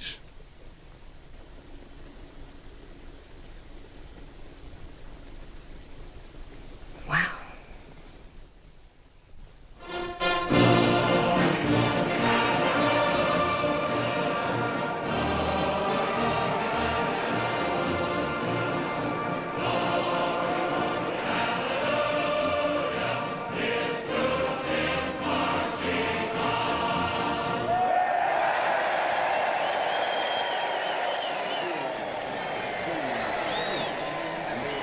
And although the opening of the convention is hours off, the delegates are already pouring into the ballpark by the droves, with lunch baskets, banners, and petitions asking John Doe not to jump off any roof. No matter how you look at it, it's still a phenomenal movement. These John Does, or the hoi polloi, as you've heard people call them, have been laughed at and ridiculed, but here they are, gay and happy, having traveled thousands of miles, their expenses paid by their neighbors, to come here to pay homage to their hero, John Doe. And in these days of wars and bombings, it's a hopeful sign that a simple idea like this can sweep the country. An idea based on friendliness, on giving and not taking, on helping your neighbor and asking nothing in return. And if a thing like this can happen, don't let any of your grumbling friends tell you that humanity is falling apart. This is John B. Hughes, signing off now and returning you to our main studio until 9 o'clock, when the convention will officially open. Oh, John, come in. Say, I'm it's raining out a little. That's all right. It's good to see you. Sit down. Thanks.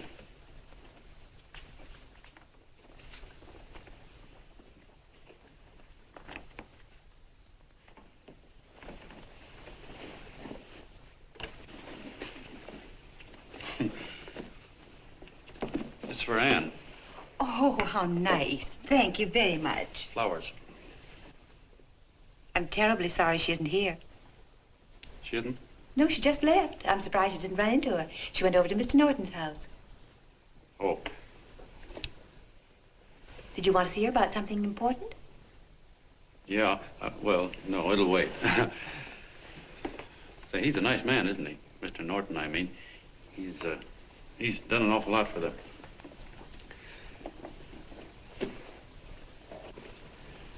Well, say, my coat's pretty wet, and I'm afraid I might have wet the couch a little.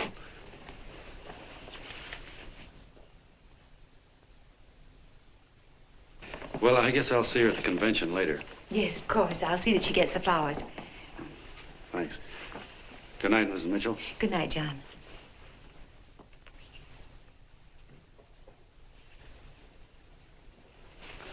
Say, Mrs. Mitchell, I'm kind of glad Anne isn't here.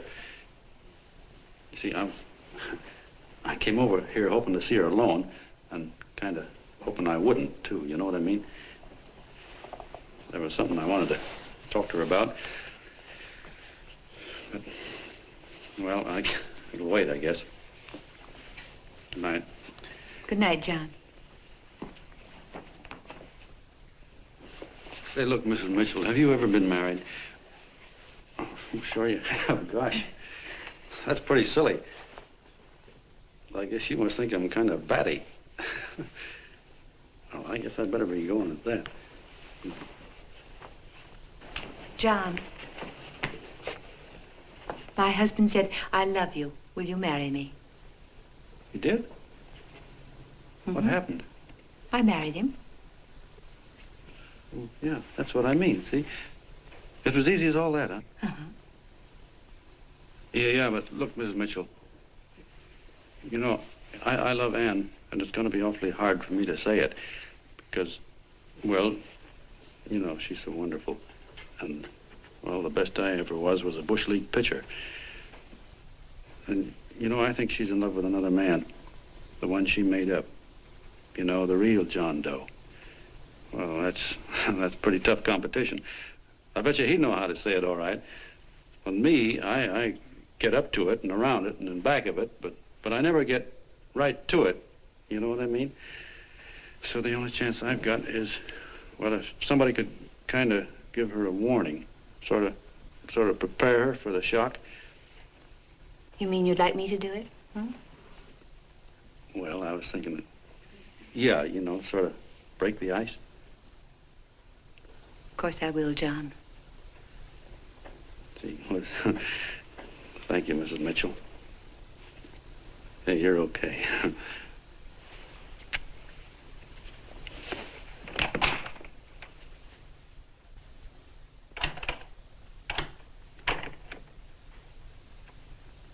This John Doe meeting's going to be one of the biggest things that ever happened. Why, they're coming from all over. Trains, boxcars, wagons. Look out! Hello, bodyguards. Hey, had your dinner yet? No, Chip. Oh, that's all right. Well, look, no, go ahead and have your dinner. Wait a minute, John.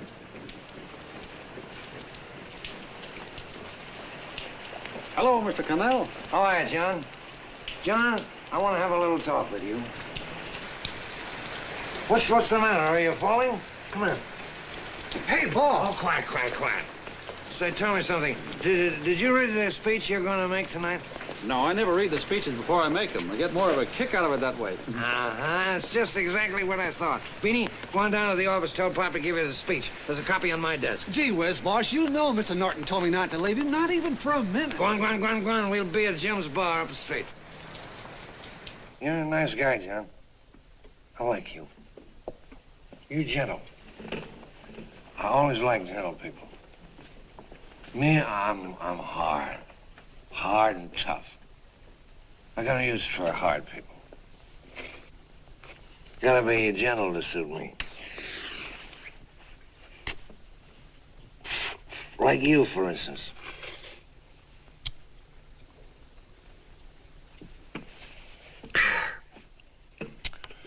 Yep, I'm hard. But you want to know something? I've got a weakness. Never guess that, would you? Well, I have. Want to know what it is? Star-Spangled Banner. Screw you, huh? Well, maybe it is, but play the Star-Spangled Banner. I'm a sucker for it. Always gets me right here. Know what I mean? Yeah, it gets me right back here. Oh, back there, huh? Well, every man to his own taste. You weren't old enough. You weren't old enough for the World War, were you, Jim? No, of course not. No, you must have been just kidding. I was just ripe and raring to go.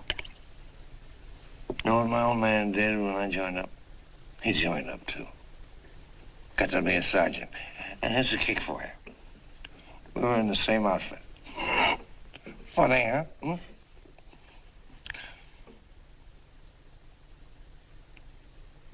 He was killed, John. I saw him get it. I was right there, and I saw it with my own eyes.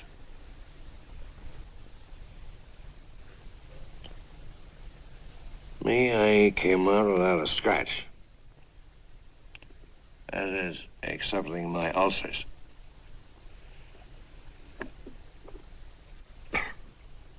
I should be drinking milk, you know. This stuff is poison. Hey, Tubby. Yes, Mr. Connell. What do you say, huh? All right. Yep, I'm a sucker for this country. I'm a sucker for the Star-Spangled Banner, and I'm a sucker for this country. I like what we got here. I like it. A guy can say what he wants and do what he wants without having a bayonet shoved through his belly. And that's all right, isn't it? You betcha. Yeah. Well, we don't want anybody coming around changing it, do we? No, sir. No, sir. And when they do, I get mad. I get boiling mad. And right now, John, I'm sizzling. I get mad for a lot of other guys besides myself. I get mad for a guy named Washington, and a guy named Jefferson, and Lincoln. Lighthouses, John. Lighthouses in a foggy world. You know what I mean? Yeah, you bet. Listen, pal. This fifth column stuff is pretty rotten, isn't it? Yeah, it certainly is. And you'd feel like an awful sucker if you found yourself marching right in the middle of it, wouldn't you? You. Of course, you would have known it because you're gentle. But that's what you're doing. You're mixed up with a skunk, my boy. A no-good, dangerous skunk. Say, you're not talking about Mr. Norton, are you? I'm not talking about his grandfather's pet poodle. You must be wrong, Mr. Cannell. Because he's been marvelous about the John Doe clubs. Yeah? Say, you're sold on this John Doe idea, aren't you? Sure. Sure. I don't blame you. So am I. It's a beautiful miracle. A miracle that can only happen right here in the good old USA. And I think it's terrific. What do you think of that? Me, hard-boiled Cannell, and I think it's plenty terrific. All right. Now, supposing a certain unmentionable worm whose initials are DB was trying to use that to shove his way into the White House so he could put the screws on, so he could turn out the lights in those lighthouses. What would you say about that, huh? Nobody's going to do that, Mr. Cannell. They can't use the John Doe clubs for politics. That's the main idea. Is that so? Then what's a big political boss like Hammer doing in town? And a labor leader like Bennett? And a lot of other big shots are up at DB's house right now. Wolves, John. Wolves. Waiting to cut up the John Does. Wait till you get a gander at the speech you're gonna make tonight. You're all wet. Miss Mitchell writes those speeches. Nobody can make her write that kind of stuff. They can't, huh? Who do you think writes them? My Aunt Emma? I know she writes them. And gets a big bonus for doing them, too. A mink coat and a diamond bracelet. Don't write them. Why, that gold-grabbing dame would double-cross her own mother for a handful of Chinese yams. Shut up. If you weren't drunk, I'd... Hey, boss. Here's the speech, boss. Hey. Go on and read it, John, and then start sucking. Hey, wait a minute, Mr. Doe. Tubby? Yes, sir. Better bring me a glass of milk. I'm smoking too much. Yes, Charlie? Got everything all set? Fine. John Doe been taken care of? Good. How many people do you think will be there? 15,000? Oh, my, that's fine. Now, listen, Charlie. As soon as John Doe stops talking about me, I want you to start that demonstration. And make it a big one, you understand? Don't worry about that, DB. My boys are there. They'll take care of it. What? Yes, I'll be there 15 minutes after I get your call. Why, Mr. Doe. Where are they? In the dining room, sir.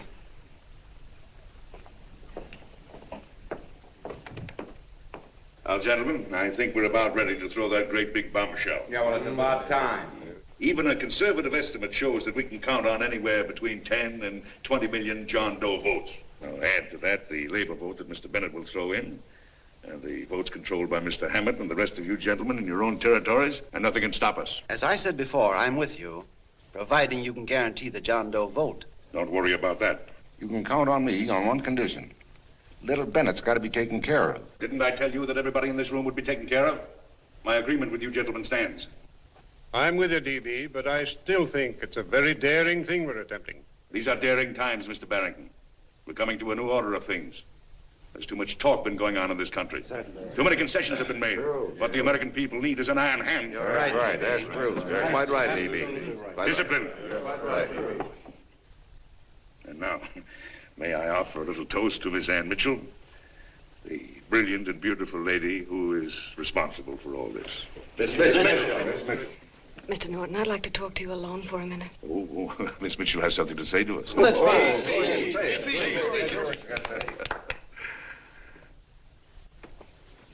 Hello.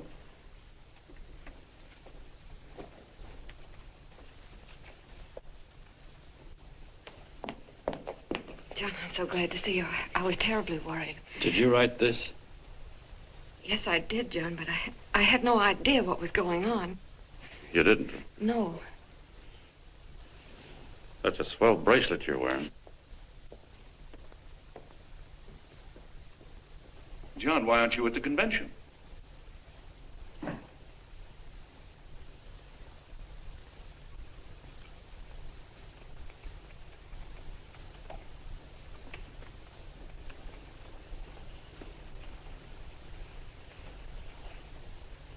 Is there anything wrong? No, nothing's wrong. Everything's fine. So there's going to be a new order of things, huh? Everybody's going to cut himself a nice fat slice of the John Does, eh? You forgot one detail, Mr. Big Shot. You forgot me, the prize stooge of the world. Why, if you or anybody else thinks he's going to use the John Doe clubs for his own rotten purpose, he's going to have to do it over my dead body. Oh, hold on a minute, young man. Hold on. That's rather big talk. I started the John Doe clubs with my money, and I'll decide whether or not they're being properly used. No, you won't. You're through deciding anything. And what's more, I'm going down to that convention, and I'm going to tell those people exactly what you and all your fine feathered friends here are trying to cook up for them. And I'm going to say it in my own words this time. Stop it, baby. You ruined us, Stevie. Wait a minute, fella. My uncle wants to talk to you. Listen to me, my son. Before you lose your head completely, may I remind you that I picked you up out of the gutter and I can throw you right back there again? You've got a nerve accusing people of things. These gentlemen and I know what's best for the John Does of America, regardless of what tramps like you think. Get off that righteous horse of yours and come to your senses. You're the fake. We believe in what we're doing. You're the one that was paid the 30 pieces of silver. Have you forgotten that? Well, I haven't. You're a fake John Doe, and I can prove it. You're the big hero that's supposed to jump off tall buildings and things. Do you remember? What do you suppose your precious John Does will say when they find out that you never had any intention of doing it, that you were being paid to say so? You're lucky they don't run you out of the country. With the newspapers and the radio stations that these gentlemen control, we can kill the John Doe movement deader than a doornail. We'll do it, too, the moment you step out of line. Now, if you still want to go to that convention and shoot your trap off, you go ahead and do it.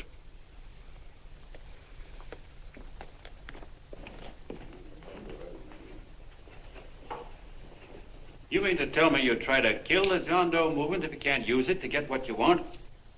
You bet your bottom dollar we would.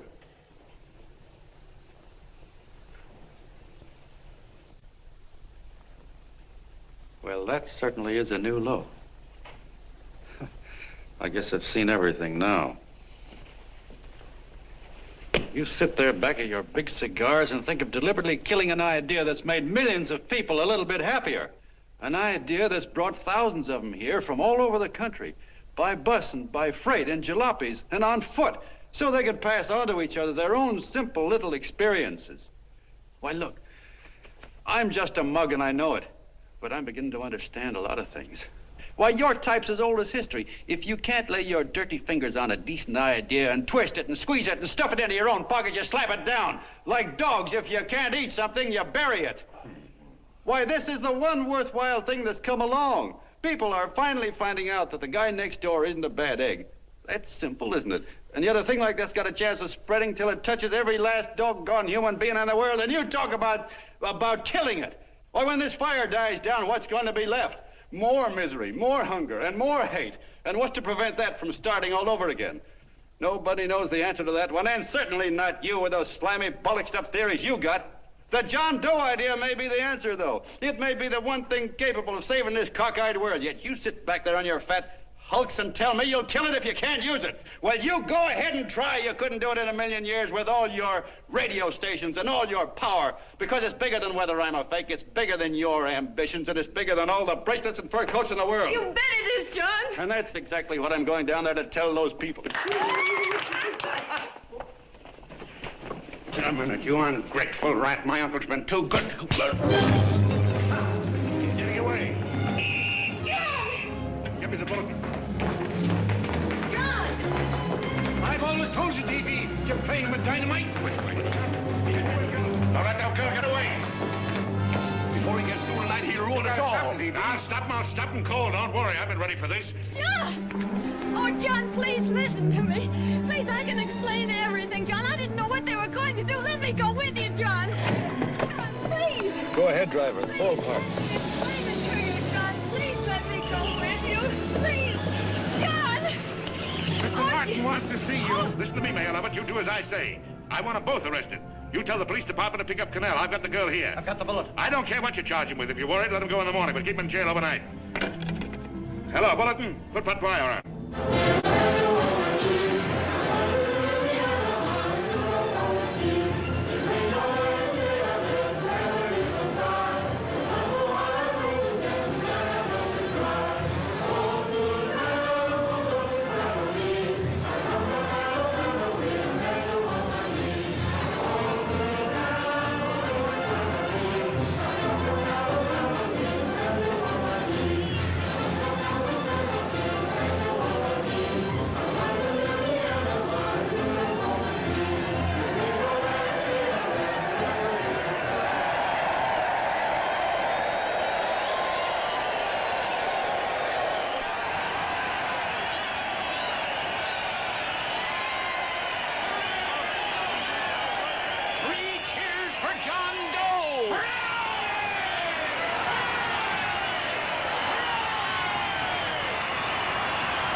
Quiet, please.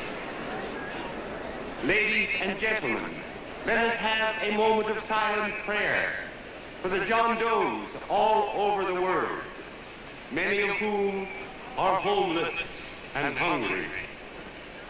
Rise, please. Everybody rise.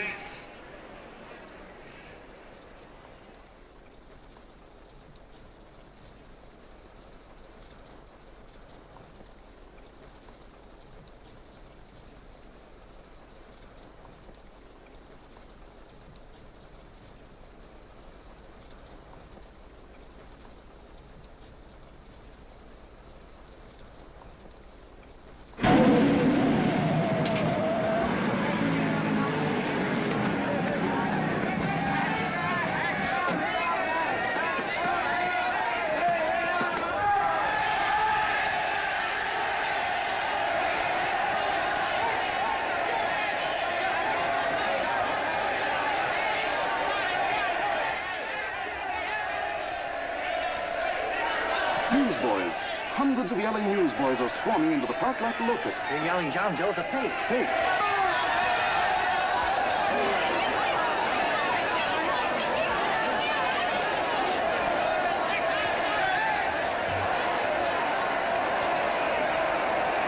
Federal investigation urged by Chamber of Commerce. How could he be a fake?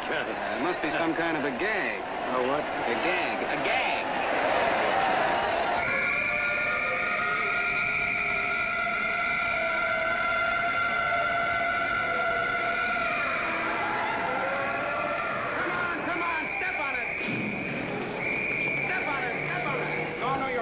now, so let's get going. Wait for the paper. Hey, miss, will you autograph my balloon? Sure.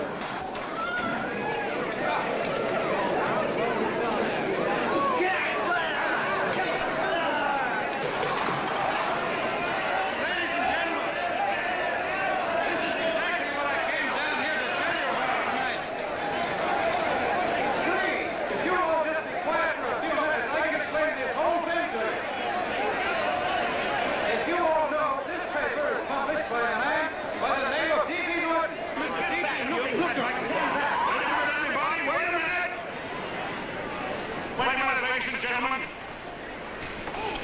my name is D.B. Norton. You all know me. I accuse this man of being a faker. We've been taken for a lot of suckers, and I'm the biggest of the lot. I spent a fortune backing this man in what I believe to be a sincere and worthy cause, just as you all did. And now I find out it's nothing but a cheap racket cooked up by him and 2 of my employees for the sole purpose of collecting dues from John Does all over the country. That's a lie. It's not a lie. Nickels and dimes to stuff into their own pockets. You can read all about it in the newspapers there. That's a lie. Listen, ladies and gentlemen, Go don't of me. believe what... This man had no intention of jumping off the top of a building. He was paid to say so. Do you deny that? That's got nothing to do with it.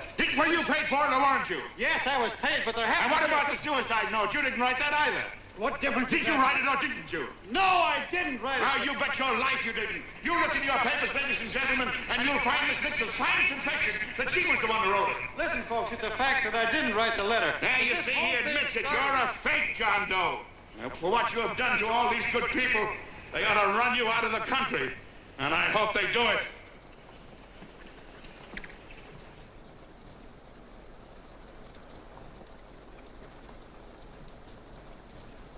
Speak up, John. We believe you. Please, listen, folks. Now that he's through shooting over his face, I've got a couple of things to tell you about... Come on, the rest of you get in here and riot. Break this crowd up. Come on. I'm sorry, folks, but we can't hear him anymore. Something's gone wrong with the loudspeakers. John Doe's a fake! Boo! They can't hear me. Boo! This thing's not working. Ladies and gentlemen.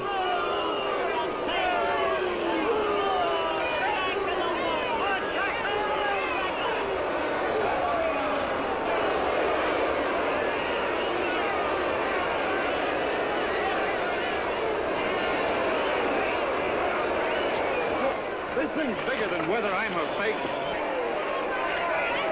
Look, Bert, you believe me, don't you? Sure, I believe you. Walking my legs off, digging up 5,000 signatures for a phony. Well, there you are, Mr. Doe. 5,000 names asking you not to jump off any roof. It makes no difference, Bert. The idea's still good. We don't have to give up our club. Yeah, well, you can have it. They're starting to throw things. Somebody's going to get hurt. I'm afraid it'll be John Doe. Listen to that mob. I've got to go to him. All right, lady. Can't let you out. Oh, let me go. I want to go to him. Oh, please. Please let me go. They're crucifying him. I can help him. Sorry, sister. We got orders to hold... Orders from who? Can't you see it's a framer? Oh, Mother, they won't let me go. They won't let me go. Listen, folks. You gotta listen to me, everybody. Back to the jungle, you hobo! Just another racket! Stick to your clubs. We've been fed baloney so long, we're getting used to it. The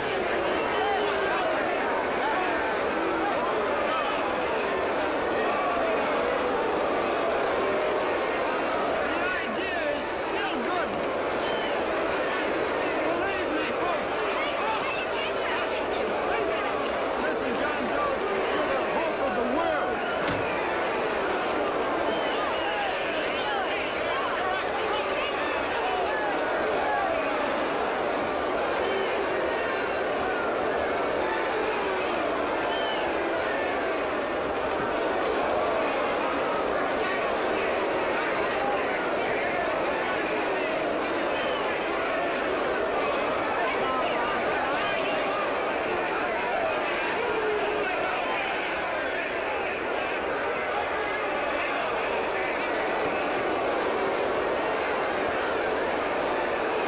He's finally managed to get him out of the park. But if that boy isn't hurt, it'll be a miracle. Ladies and gentlemen, this certainly looks like the end of the John Doe movement. Well, boys, you can chalk up another one to the Pontius Pilates.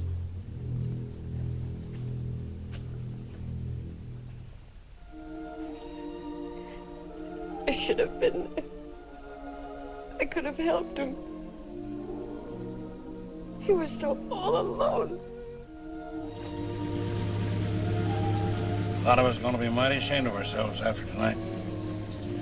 We certainly didn't give that man much of a chance.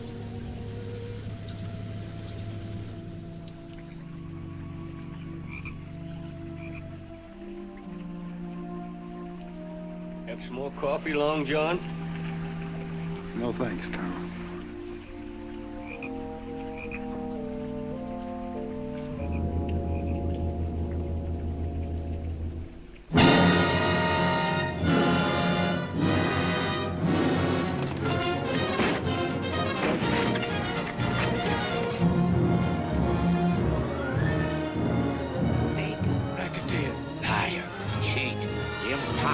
Why don't you jump? Christmas Eve at midnight.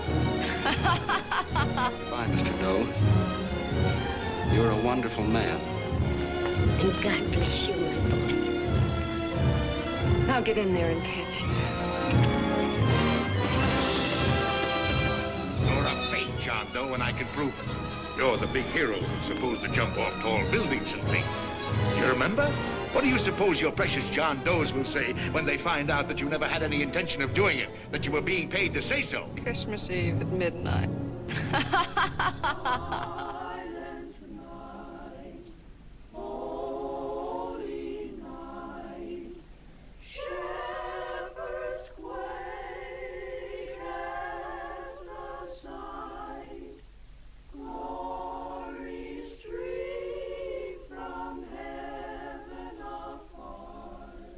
Merry Christmas, son. Merry Christmas.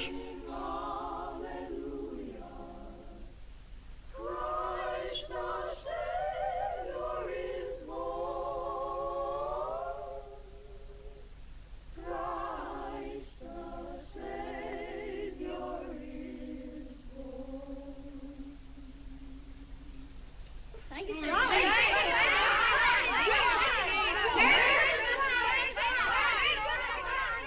Who? John Doe. Is that screwball still around? Dame's been calling all day. Sure, I know. Yeah, at midnight, huh? Okay, lady. We'll have the place surrounded with nets. They're laughing at me.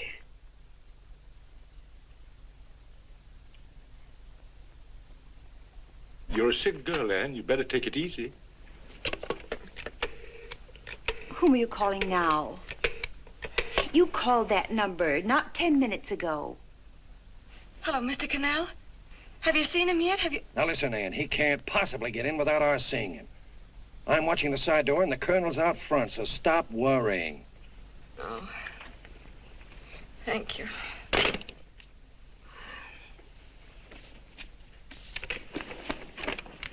What, Ann? Ann, don't be foolish. If this isn't the craziest, the battiest, the looniest wild goose chase I ever heard of. Oh, shut up, Bert. Sourpuss is right. Yeah, well, if he is, I'm a banana split. That man is going to be on that roof. Don't ask me how I know. I just know, and you know it as well as I do. Sure. I'd like to believe in fairy tales, but a guy that's a fake isn't going to jump off any roof. I don't think he was any fake, not with that face. And anyway, what he stood for wasn't a fake. Okay, honey, okay.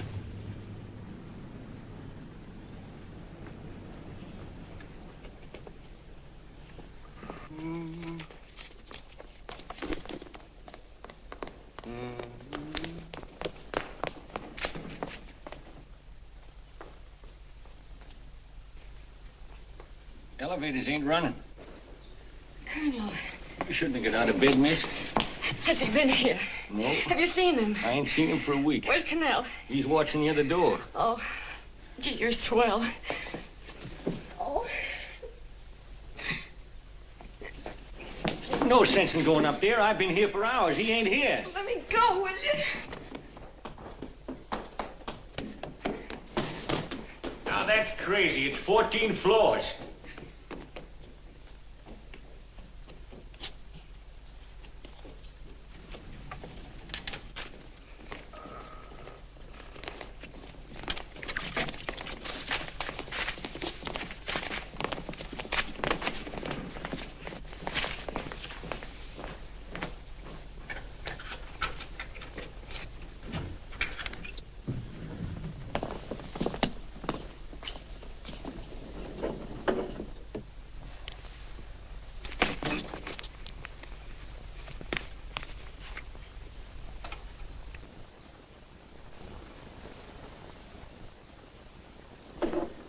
far as the elevator goes. We gotta walk up to the tower.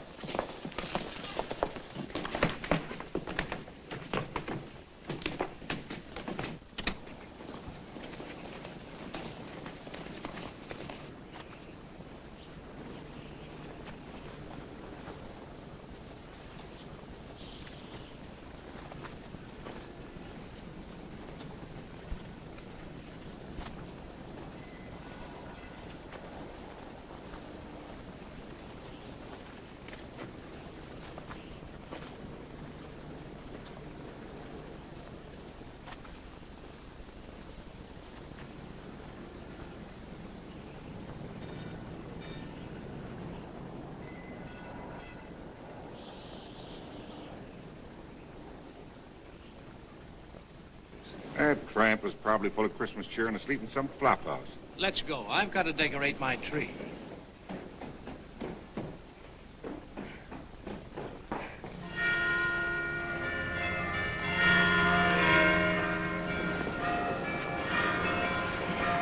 Well, I give up.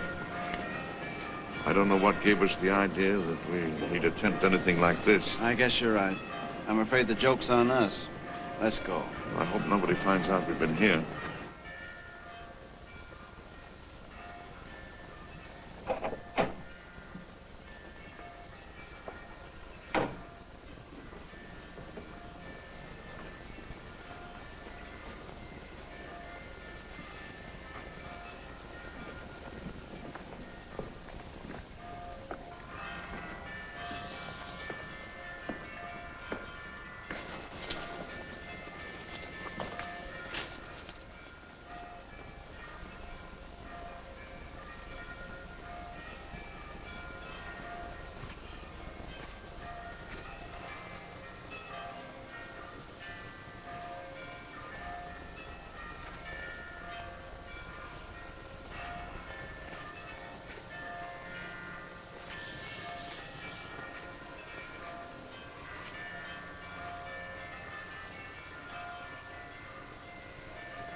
I wouldn't do that if I were you, John.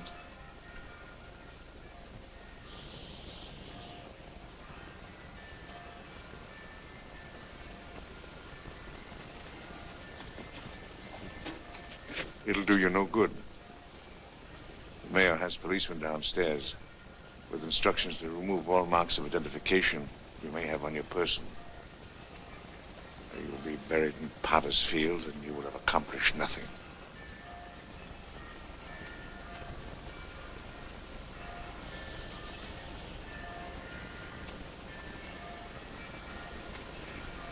I've taken care of that. I've already mailed a copy of this letter to Mr. Cannell. John, why don't you forget this foolishness? Stop right where you are, Mr. Norton, if you don't want to go overboard with me.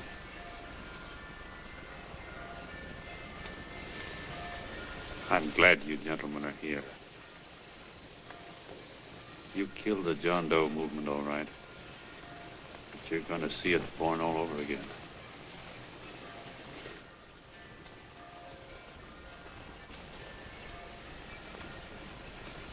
Now take a good look, Mr. Norton. John! John! Oh, John, no, I won't let you. I love you, darling. Oh, please. Please don't give up. We'll start all over again. Just you and I. It isn't too late. The John Doe movement isn't dead yet. You see, John, it isn't dead or they wouldn't be here. It's alive in them. They kept it alive by being afraid of.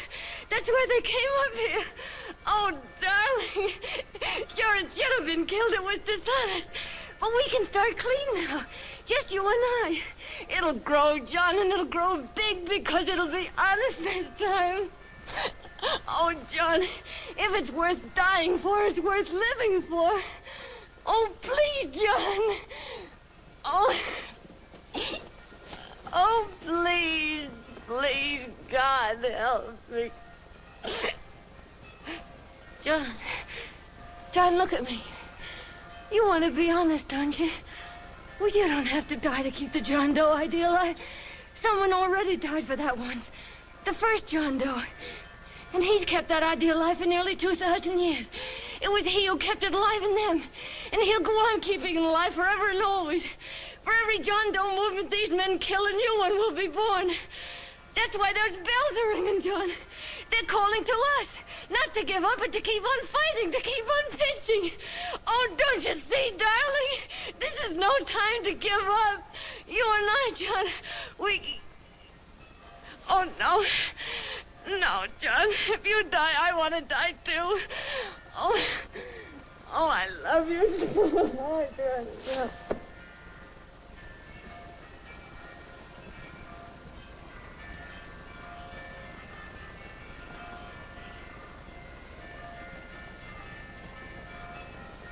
Mr. Doe, you don't have to... We're with you, Mr. Doe. We just lost our heads and acted like a mob. What Bert's trying to say is that we need you, Mr. Doe. There were a lot of us that didn't believe what that man said. We were going to start up our John Doe Club again, whether we saw you or not. Weren't we, Bert? And there were a lot of others that were going to do the same thing. Well, Mr. Sourpuss even got a letter from his cousin in Toledo. I got it right here, Mr. Doe. Only it'd be a lot easier with you. Please. Please come with us, Mr. Doe.